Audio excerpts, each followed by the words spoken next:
All right, everybody, welcome to this week's Gildre Spotlight podcast. Today, we have a very exciting and special guest. His name is Michael Ceely.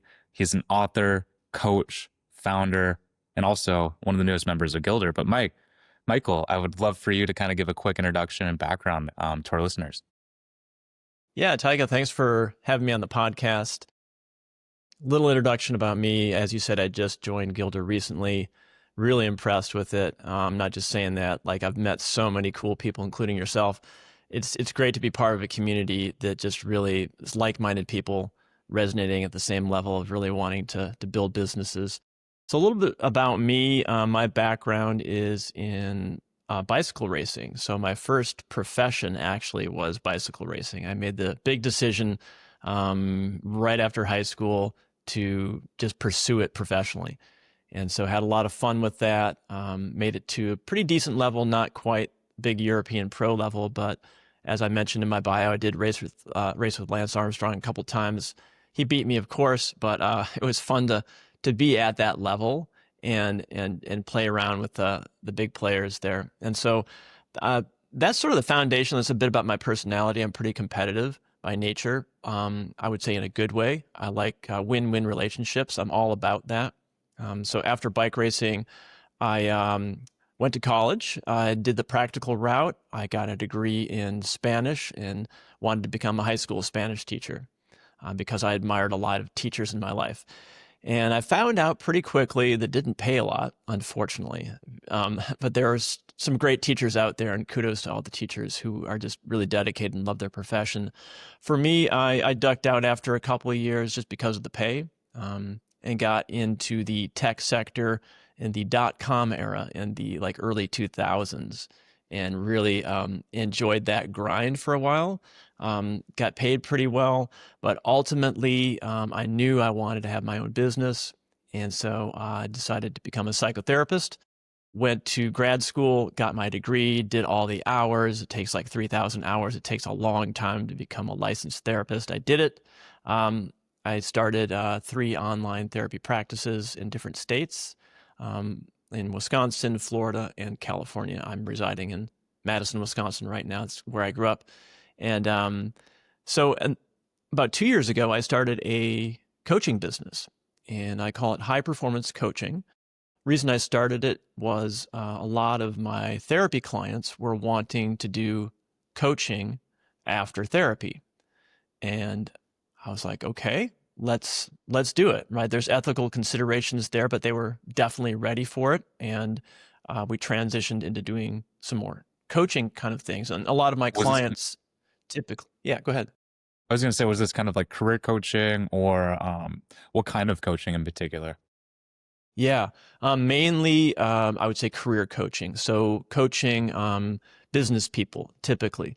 So a lot of my therapy clients historically and still are this type of high performing men. I'll put air quotes around that. So people like generally the types of clients who are calling me and wanting to work with me, they're the same, almost like a prototype. Someone who was athletic, who had their own business or was an executive and really striving to perform at a higher level. They were dealing with, a lot of anxiety, things like this. But once we did the therapy, switched over into coaching, their symptoms were basically gone. And now we were doing, let's get you to the next level. Okay. What's going on in your business that's, there's some blind spots in your business or maybe your style of leadership. Let's get you to that next level. Mainly business owners, I would say, is the most of the kind of people that I coach mostly. Also some executives and also some athletes too. So there's a lot of mindset and psychology that goes into athletics. So those are the 3 types of people that I coach currently. There's a lot to kind of unpack with your intro. Obviously, I want to start with when you were a cyclist. And so how old were you when you started cycling? 12 years old, very early. 12 years old. Okay. Yeah. And so that actually seems, because I'm assuming since you competed with, Armstrong, like you probably would have started when they were like 4 or 5 years old from like a child, but starting, as a tween, right before your teenage years, so it only took you about 5 or 6 years to get to that professional level. It sounds like. Yeah. It all started. Yeah, it all started. Just a quick shout out to one of my favorite movies ever, which is called Breaking Away. It's a sleeper. A lot of people don't know about it, but that was the movie that got me into bike racing at age 12. But yeah, like you said, it does take a certain amount of minimal time to get to a really, like I would say, a professional level. I think the same thing in business. I kind of call it the 5-year rule. Like, it just seems to be almost universal across the board for like making it to a particular level. It takes like 5 years. Sometimes you get lucky, but for me, yeah, it took me about that 5-6 I feel years to, yeah, like the 10,000 hour rule almost. something like that. Yeah, Like, yeah, yeah, I don't know if you know who. Do you ever listen to Tim Ferriss? He's the author of 4 Hour Work Week, 4 Hour Body. yeah. I have listened to him. Yeah. He kind of breaks those barriers. He came down. I'm currently calling out Argentina, hence like the background look. But he came down to Argentina and learned how to do tango in 1 year. Ended up getting second place at the World Championship. Wow. So Okay, I I guess didn't there's know. ways to do, but also just my point. Also, like cycling is a Yeah. way different thing than tango. There's probably a lot more athletes doing cycling, so that's Hmm. no small feat getting to that level, that professional level, in such a short amount of time. I did taekwondo ever since I was 4. I Hmm. competed at nationals. I won state. I went to the U.S. Open, but I never. After 18, I was like, all right, like it's either I had to make the choice to go in, the academic route, the more traditional route, or make that choice and go 100% into sports. For you, why did you make the decision going that professional route? And then how long were you a professional cyclist? And then why did you change into, you know, Hmm. going to college and getting your Spanish degree? Yeah. Yeah. So I made the decision, I would say, senior year in high school. I essentially didn't attend my senior year in high school. I was just traveling to bike races. I don't know how I passed, but they probably wanted to get me out of there. I just knew it was something I had to do.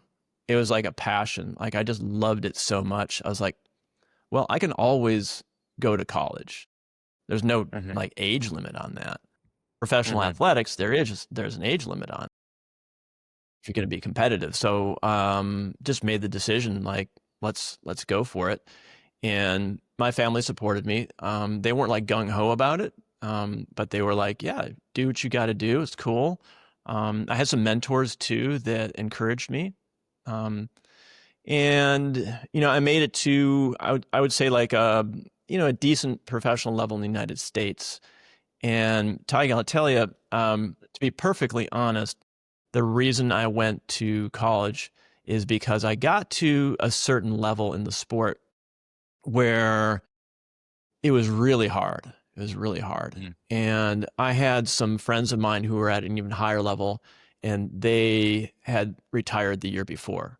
And they had told me these sort of doubting voices, like, it's so hard to make money in the sport. And like, it's true. But I left some gas in the tank, to be honest. I got to this particular level and it was really hard. And I was like, okay, what's the next step? And I didn't really know. And these voices of doubt were like, just go to college, be practical. And there's nothing wrong with that. But in retrospect, like, I didn't really have a coach at that time. I was doing it all myself, the training, the diet, the mental aspect. I was doing okay with it. But I think everyone gets to a particular plateau, I'll call it. And it's kind of like a make or break. Or are you going to make it to the next level? Or are you going to kind of stay there? And the skills and characteristics and strategies that got you to your current level of success may or may not get you to the next level. And some people get to their particular level of success despite their strategies and their personality and things like that. And I think for me, there was a big adjustment that needed to happen, and I didn't even know how to make it. So I said, you know what? I'm going to go to school and quit racing about age 25. Oh wow, Yeah, and so I started that's undergraduate about pretty. 7 years. 7 years. Yeah, You're yeah. So professional. I started college pretty Pretty long late. career though, actually. And I mean, NFL players are like on average 4 years or 3 years. So 7 years is that's a that's Yeah. a big chunk of your you know career. Yeah, I'm definitely proud of it and no regrets. But well, I'll take that back. One regret. You can't get through life without regrets, but yeah, I'm definitely proud of myself for doing it. I just really wish I would have gone like a little bit farther and see what that next, at least attempt to get to that next level, right? Because there's this thing, and this is like in business too. Like I don't want to embarrass myself, right? Right. I'm pretty safe. I'm making great money. Like things are good, right? And I'm not going to risk it, right? And Right. maybe you're right, but if there's a part of you that knows that, yeah, I want to tap into that higher level and see what's there, like that's the way I'm wired anyway. Like I want to see what the next thing is, and go for it. Right. Just as far as, you know, being a high performing athlete and you're about to make the decision of, all right, like I can either get to that, I'd have to go to the next level, or I can, go to the traditional route and go to college. What were kind of the steps if you hypothetically went, yeah, pursued the cycling route? What were the next steps to get to that level that you had to take, hypothetically? Hypothetically, I think moving to Colorado, which was like the hub at the time for all the elite cyclists. Europe Mm-hmm. obviously would be even the next level, but for me, um, I know now, and I knew then that you got to get around a high performing peer group. That's probably honestly like the biggest influence or one of the biggest in your life is who is your peer group? What are the standards of your peer group that are going to normalize a certain behavior? So at the time, I was listening to some pretty good cyclists who were saying, I'm going to school. They would say, Mike, try it for a couple years, and if it doesn't work out, it's okay. And it's like they're great people, but in retrospect, to answer your question, what I needed to do is move maybe to like Boulder, Colorado, or like one of these places, or even Europe, and just go, and just surround yourself with elite cyclists who are like 100% professional. And that becomes the norm, the social norm, and you don't want to let them down. It's going to normalize different behaviors. So that was the thing that I probably should have done, and I didn't do it. And then as far as, you know, obviously when you're a top athlete, physically, all these athletes are amazing shape, cardio's amazing. As far as the mindset, I think that's kind of the number one differentiator between like, the LeBron James and then just like your average NBA player, because physically everyone's amazing. But as far as the mindset, what do you think differentiates one of the top performing people compared to like the average? I shouldn't say average, but just a normal professional athlete. Yeah, I mean, to be real, yeah, you got to have the physical attributes, and you can't lie about that. Although we could look at NBA and look at like Muggsy Bogues or something like that, who was 5'3", right, and could dunk. Like, okay, so I think mindset is more important. But yeah, when you have that magic formula of like great physical attributes, and the mindset, that's definitely a winning formula. But for mindset for athletes, and this applies to business people too. I think persistence is a big one, right? Because you're going to get to natural plateaus in, your weekly performance, monthly performance, yearly performance, career performance. You got to be persistent and keep putting in the work. And have faith too. You don't want to be delusional, but you really want to believe in yourself. But persistence, faith, another thing for mindset is having that competitive sort of killer instinct.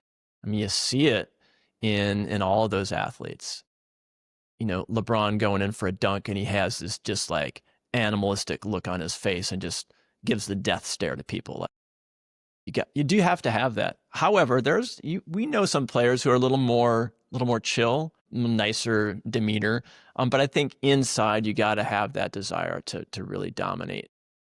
You don't have to be weird about it. It could be kind of the switch that you turn on in competitive situations, and then social situations. Don't be a psycho. Like be a nice person. Right. But yeah, so I would say persistence, faith, and that killer fire instinct. Got it. So kind of going back to your career, why did you want to become a Spanish teacher? Mm. I wanted to become a Spanish teacher because I had a couple of great professors I went to community college to get to transfer into UC Berkeley, where I was living in Berkeley at the time, because my high school Smart grades move, were. by the way. That was a That's a really great move, and especially Berkeley City College. Still to this day, we'll have professors from Berkeley teaching there, so you get like a cheap education, but like top notch. And to be honest, my grades in high school were so bad, I had to do that maneuver to get makes sense. in. You didn't go your whole entire senior year, so it makes sense. Right. And so I had a Spanish teacher. Her name is Dr. Gabriela Pisano, Argentina, right where you are, right? And she was amazing. And I was like, God, if I could do that, right? I mean, she would like perform in front of the class and had this infectious, motivational attitude. And that really inspired me. And also, I was like, okay, I think I could do that. And it's another thing that I loved, right? And so it wasn't necessarily about the money. I was like, but I was kind of like just stoked to be making just like a legit living, right? Because, I was a bike racer and I was just doing this thing, and, I wasn't really making that much money, making enough to get by, but that was it. So an upgrade would be like, hey, maybe I could join the middle class, right? And become a Spanish teacher. And it was something that I really loved. And I love languages too. So I went that route and committed to it, and then, got a taste of the real world of teaching, which is incredibly hard, very arduous. I mean, 5 classes a day, 35 kids, like you got to be tough. And I loved it, but it was just ultimately the pay was not that great. But I got into it just because the time you're putting in. Well, yeah, I didn't mind putting in the time. I loved it. It's just like, it's interesting. I had my first year of teaching, I had a teacher say, teaching is the easiest job to do poorly and the hardest job to do well. Like at the high school level, and really actually at any level, because you're kind of protected with the unions. And this sort of myth there too, by the way, is like, there's a lot of bad teachers out there and unions protect them. It's not really true. Like there's not that many bad teachers. Most are really good. But ultimately it's like, I want to get paid. I was just being real. Like I want to get paid for my effort. Right. And it should be, I think all teachers should be paid double, just flat out, give them double the salary, and watch really good teachers go to the profession. Anyway. Yeah, because in order to be a K-12 teacher, right, you need your master's degree, right? Like, is the bare minimum. You don't. No, not you for don't need a K-12. master's. No. Oh, okay. No, you just need bachelor's and teaching credential, which is like it's almost like a master's. You go through some pretty rigorous post undergrad training, but it's not an actual master's. Yeah. I think. Yeah, I 100% agree with. I think teachers. You were in the Bay Area too, right? Mm-hmm. Yeah. When you're a Spanish teacher, yeah.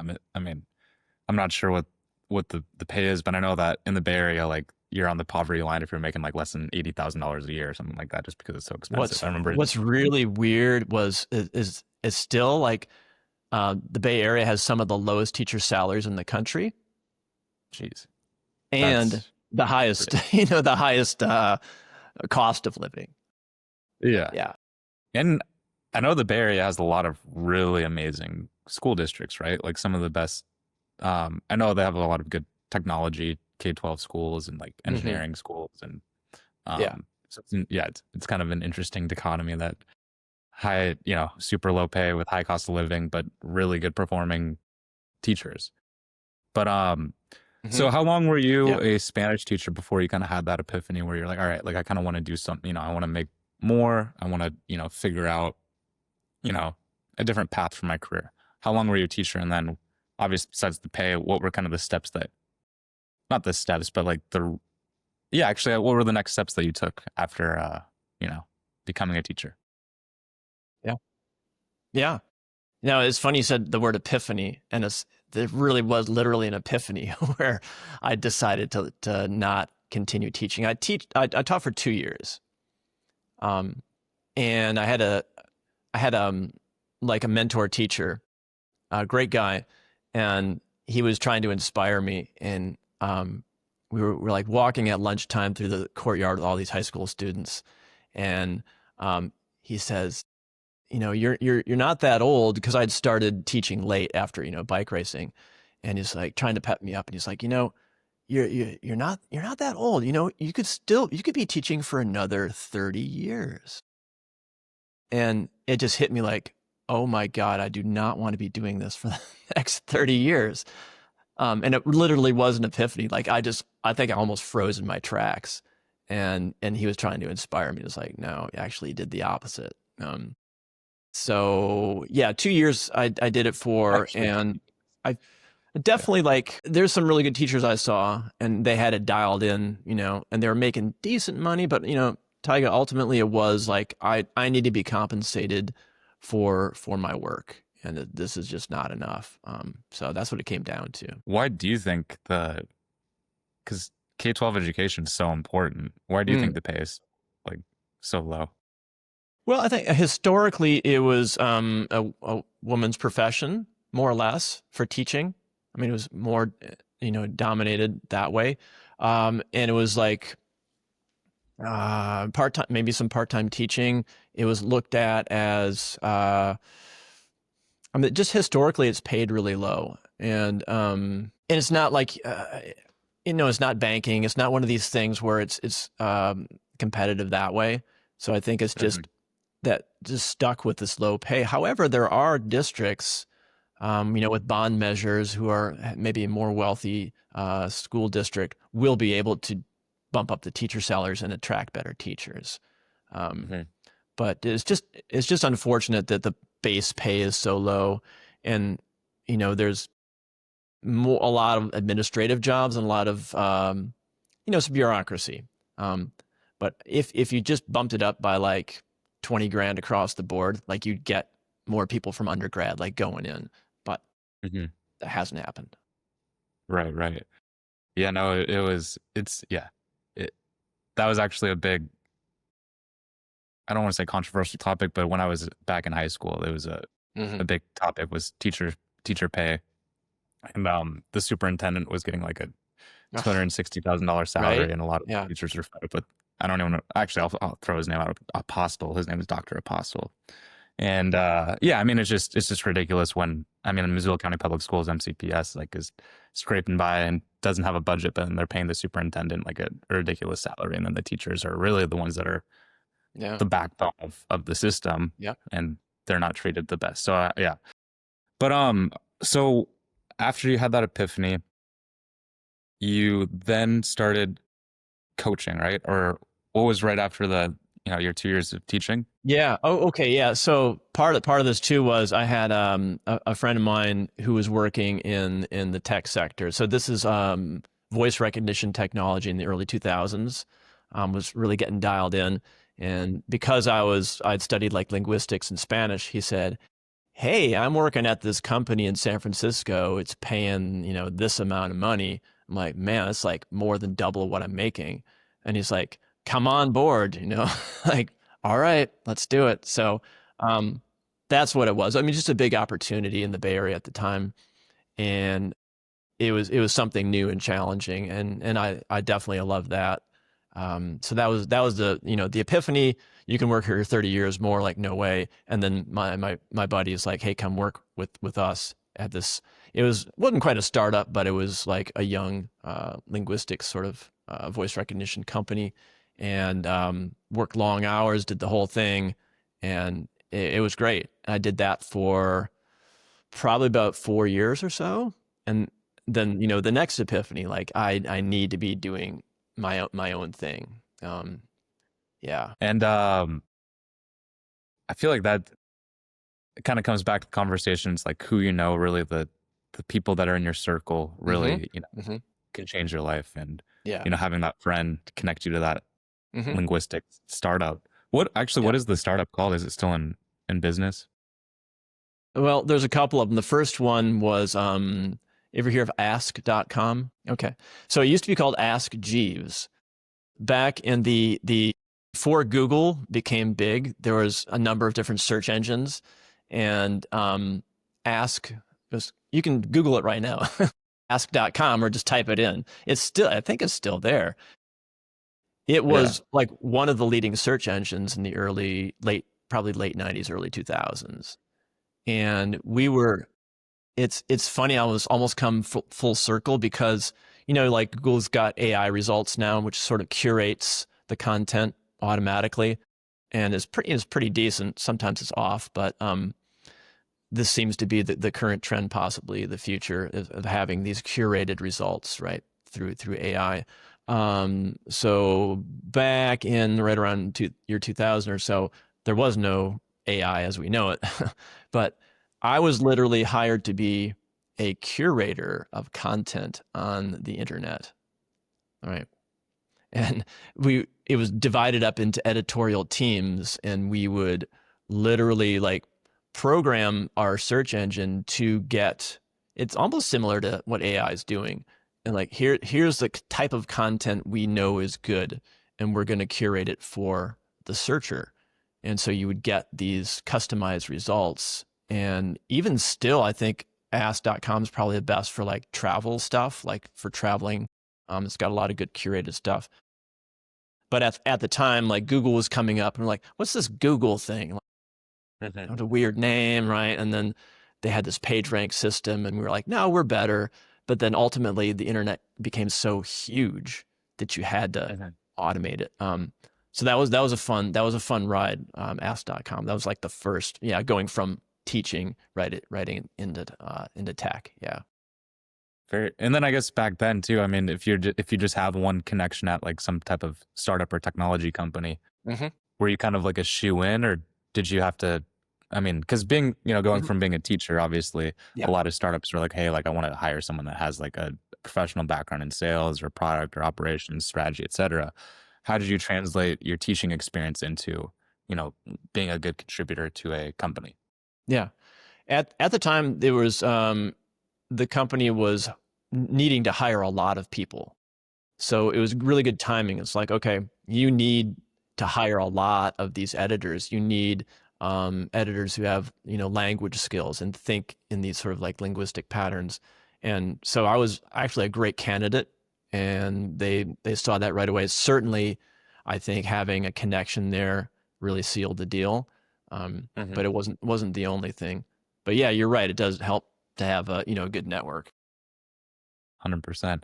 And so then 4 years, I'd say working startup or working corporate, quote unquote. Yeah. Why did you want to jump into starting your own coaching kind of therapy, like that kind of realm of business, kind of self-help and wellness? Yeah, that gets to my next epiphany. Okay. And by the way, some of this is actually, a number of these stories are in my book that's coming out later this year. And a lot of the stories of like, I can tell you more about that at some point, but the book is basically like a series of epiphanies of when people say a certain word or phrase to me or something like that, where I'm like, oh my God, right? That just clicks. So 30 years. Right. You could be teaching for 30 years. Like, Right. okay. Yeah, I don't think so. But the next epiphany was, I was working for another linguistic technology company. It wasn't ask.com. It was another one. And super interesting, fascinating job. Like, everyone there had a PhD, like brainiacs. And I was learning so much, and working probably the hardest I've ever worked in my life, and getting paid quite well. It was a good job. But there was an epiphany point where I knew, again, it came down to finances, honestly. Like, okay, this is what I'm going to be making, right? And I'm working hard, and I believe in my product and the company. That's all good. At one point, we had a organizational psychologist come in, and the goal was to have us all work together through synergy and all this great stuff. And frankly, we were working fine, I thought.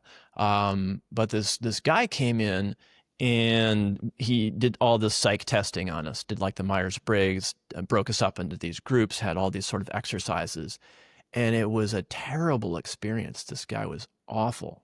And I'm not going to call him out because I don't do that. But it was like this epiphany, like, God, this is super interesting. Like, here's this guy. He's trying to organize this business and make us run better. I had a lot of great ideas about how that could happen, and he was terrible. And so it got me thinking, like, wow, maybe I could do what he does. Like, that's super fascinating. Like, get a great product or service and a great company, a bunch of like super smart people, and how can you make them work together even better?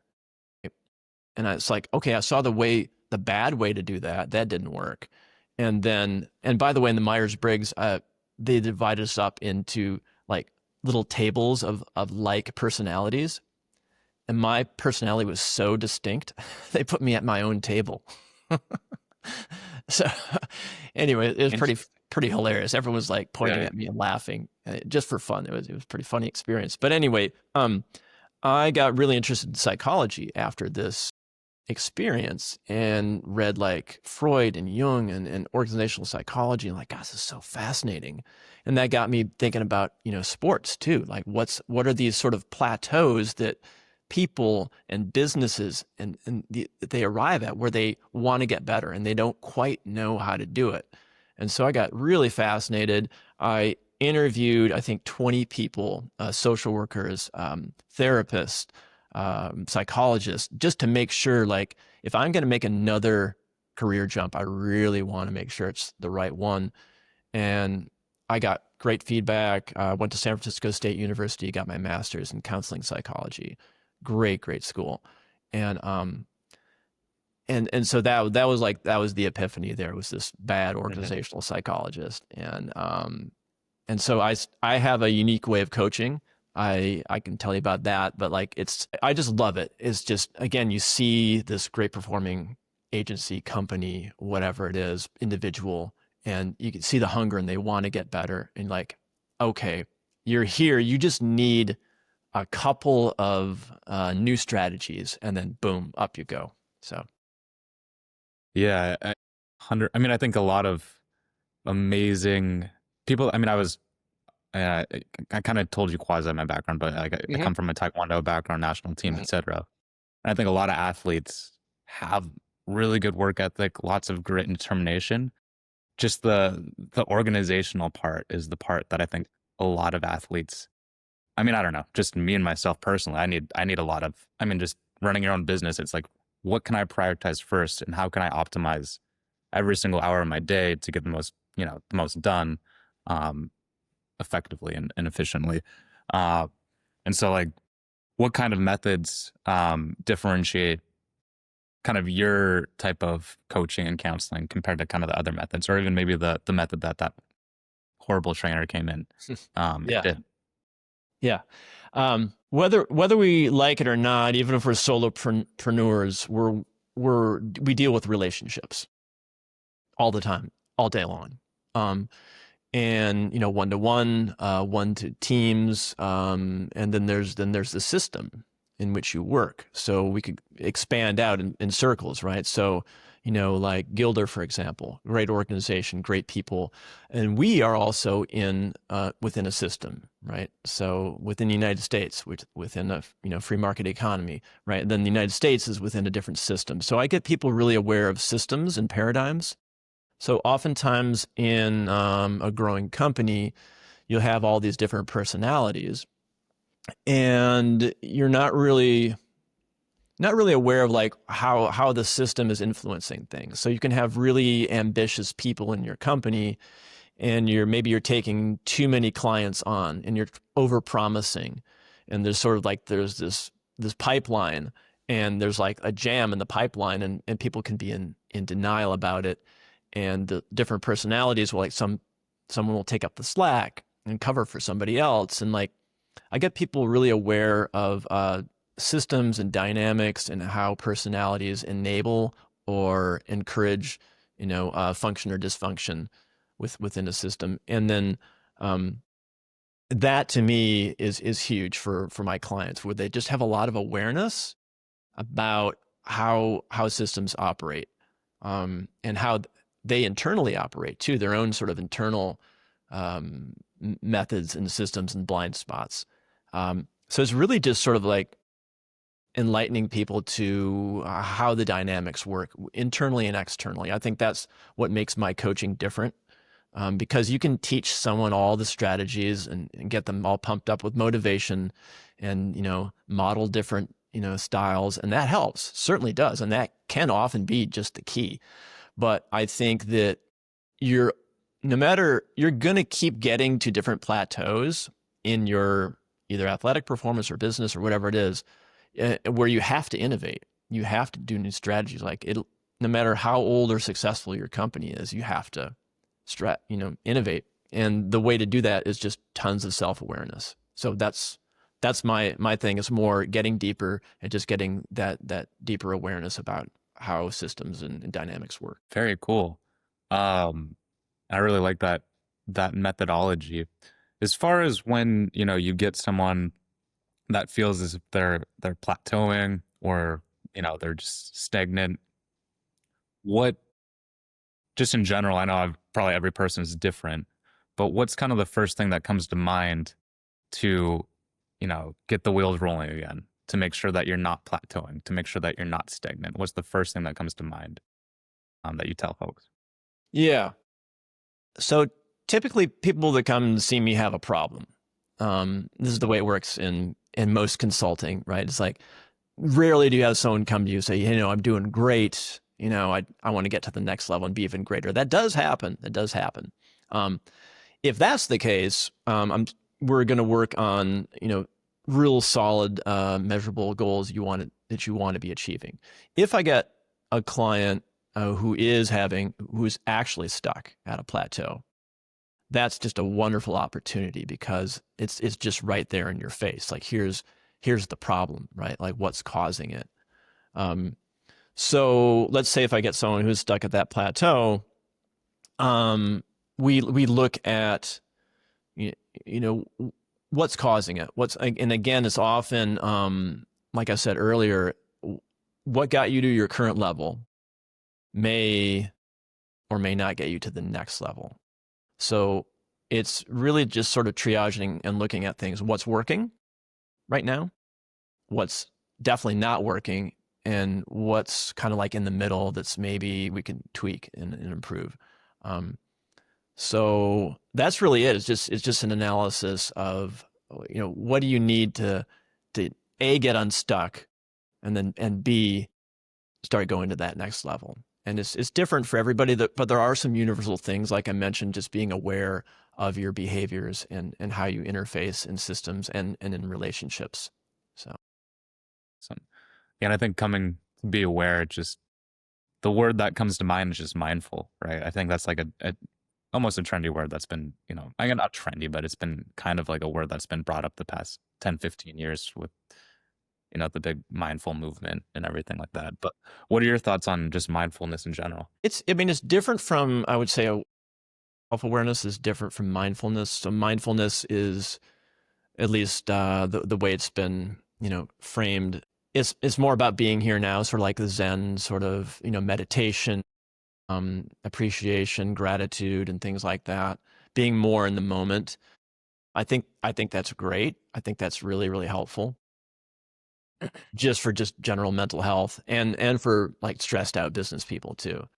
It's counterintuitive though, because you get into this grind and this mode and achievement, and you're on a roll and you got momentum and you're thinking about the future and planning, and you're like, let's go. And then mindfulness, like, wait a minute, I got to like pump the brakes and like stop the car and just like look around and watch the birds chirp.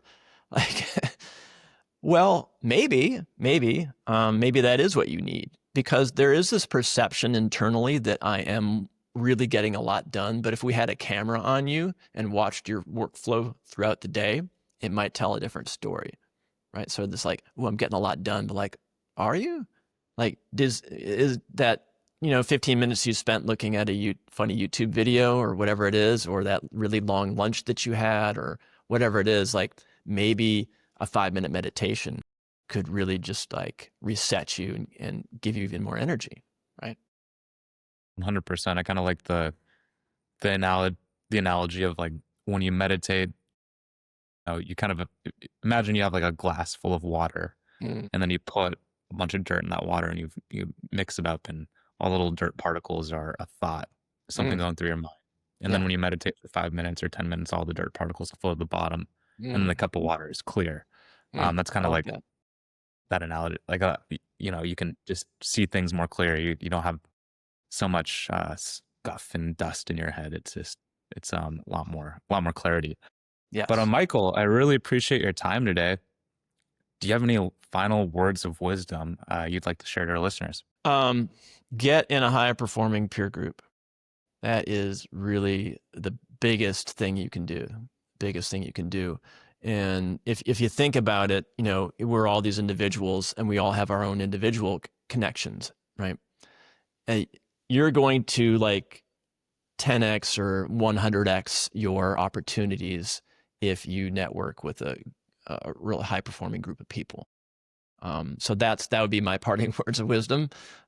Whatever profession, whatever you're doing, like find out where the best people are, go to conventions, go to whatever it is, online communities, and just be around these folks, and you're gonna see your results change like really quickly. Awesome. Well, Michael, I really appreciate your time. Also, let me know when your book is released. We can maybe do another one just particularly on your book too. But yeah, I really appreciate your time, and thank you so much for being a fantastic guest on the Gildre Spotlight podcast. Taiga, thanks so much. It's been great talking with you.